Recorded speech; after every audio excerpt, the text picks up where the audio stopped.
Hi hello నమస్తే వనక్కం ఆదాబ్ welcome back to our channel just watch more official.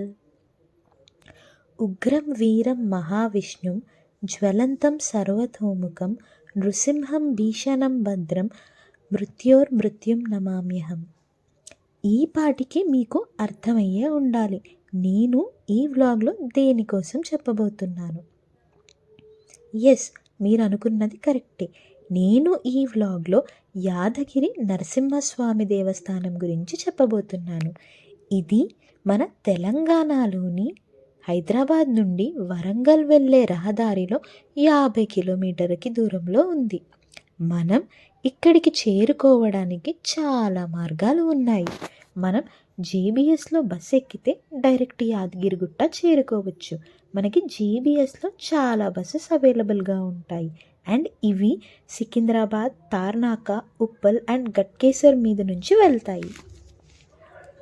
And అక్కడ యాదగిరిగుట్ట చేరుకున్నాక అక్కడి నుంచి కొండపైకి మనకి ఫ్రీ బస్సెస్ అనేది అవైలబుల్గా ఉంటాయి. అసలు దీని స్థల చరిత్ర ఏంటో తెలుసుకుందాం. పూర్వం యాద మహర్షి అనబడు ముని ఇక్కడ తపస్సు చేసి నరసింహస్వామి దర్శనం పొందాడు. ఆయన ఆంజనేయ స్వామి సలహా మేరకు తపస్సు చేయసాగాడు. అయితే ఆయన తపస్సు చేయగానే నరసింహస్వామి ఉగ్ర నరసింహస్వామి రూపంగా ఆయనకు దర్శనమిచ్చాడు. ఆయన ఆ ఉగ్రరూపం చూడలేక శాంతి రూపంలో కనిపించమని మహర్షి వేడుకున్నాడు.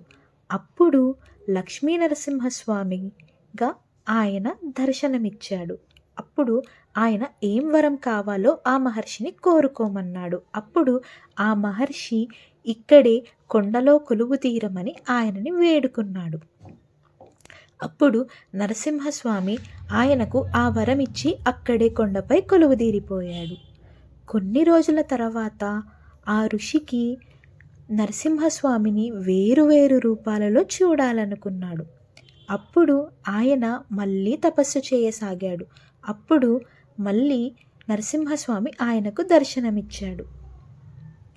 దర్శనమిచ్చి 5 రూపాలలో దర్శనమిచ్చాడు. అవి ఏంటంటే జ్వాల, యోగ, నంద, గండభేరుండ, ఇంకా లక్ష్మీ నరసింహస్వామి రూపంలో దర్శనమిచ్చాడు. అందుకే దీనిని పంచనరసింహస్వామి క్షేత్రం అని కూడా అంటారు. అయితే ఇప్పటికీ ఇక్కడ మునులు, ఋషులు అక్కడ దగ్గరలో ఉన్న కొండలలో తపస్సు చేస్తారని, ఇప్పటికీ కూడా అక్కడ విష్ణు పుష్కరిణిలో స్నానం చేసి స్వామివారిని అర్చిస్తూ ఉంటారట. దీనికి నిదర్శనం వాళ్ళు వచ్చేటప్పుడు మృదంగ ధ్వనులు వినిపిస్తాయట. అలాగే వాళ్ళ పాదాల గుర్తులు కూడా కొంతమందికి కనిపించాయి. అలాగే వారు పూజించే సుగంధ పుష్పాలు కూడా నిదర్శనం.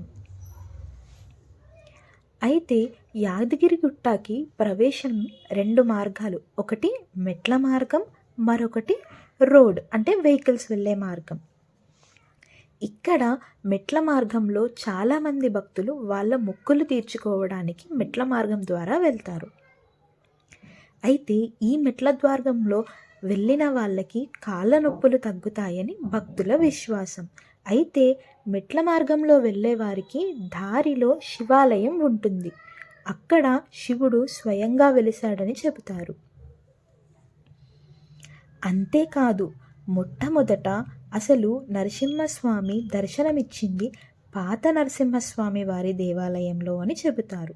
అక్కడి నుండి స్వామివారు కొండపైకి గుర్రపు మీద వెళ్ళేవారట.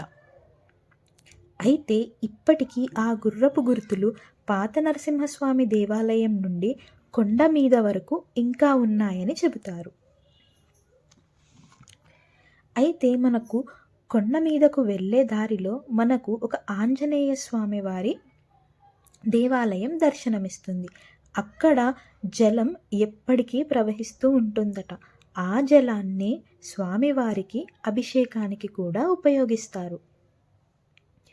అయితే యాదగిరిగుట్టలో మనకు మెయిన్ క్షేత్రపాలకుడుగా ఆంజనేయ స్వామి మనకు దర్శనమిస్తూ ఉంటాడు.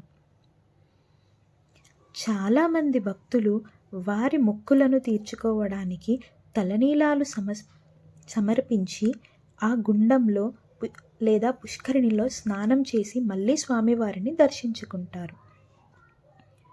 చాలామంది కోరికలు తీరాయని చెప్పి మళ్ళీ వచ్చి వారి మొక్కులను కూడా తీర్చుకుంటారు.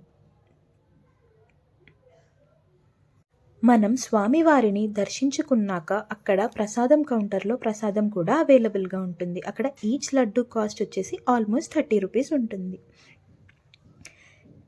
ఈ నరసింహస్వామి క్షేత్రానికి వేలాది మంది జనులు తరలి వస్తారు. ఇంకా వీకెండ్స్లో అయితే ఇంకా చెప్పనక్కర్లే లేదు.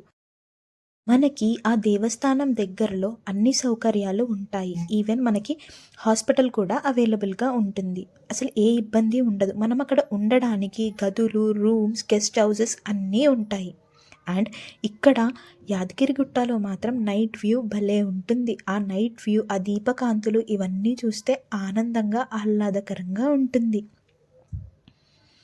సో నేను కూడా మీ అందరూ లక్ష్మీ నరసింహస్వామి వారి దేవస్థానానికి వెళ్ళి దర్శించుకొని మీ కోరికలన్నీ తీరిపోవాలని ఆశిస్తూ సర్వే జన సుఖినో భవంతు. సో ఈ వ్లాగ్ని మీరందరూ చూసి ఎంజాయ్ చేశారని అనుకుంటున్నాను. See you all in the next vlog. Bye bye. See you all soon. Please do like, share and subscribe to our channel. Just Watch More Official.